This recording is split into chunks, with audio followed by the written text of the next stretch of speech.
As we were sorting through my grandfather's effects, I found this really cool thing, and I thought we'd talk about it today. We're celebrating 75 years in business, so we brought out all kinds of old stuff from the archives, and this here is called a TempScribe.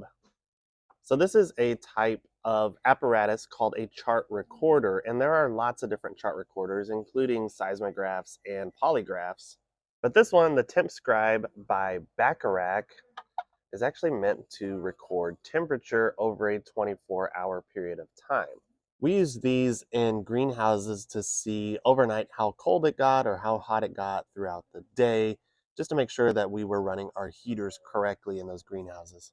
There are no batteries in this thing. It is purely mechanical. So what you do is you wind it up here just like an old-timey clock, and this is going to give it more than 24 hours of power.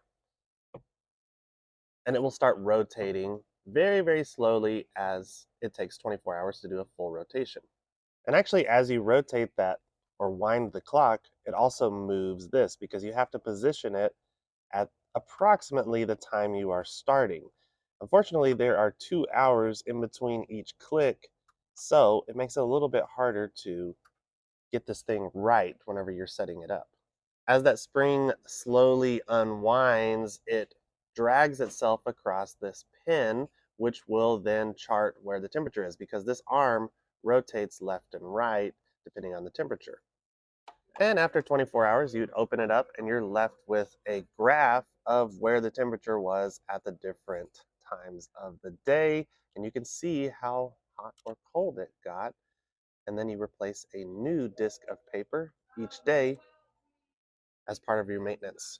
The pin itself is also pretty interesting. So this one has a removable pin, so you would actually pop this off and then put a fresh one in as it ran out or ran low on ink.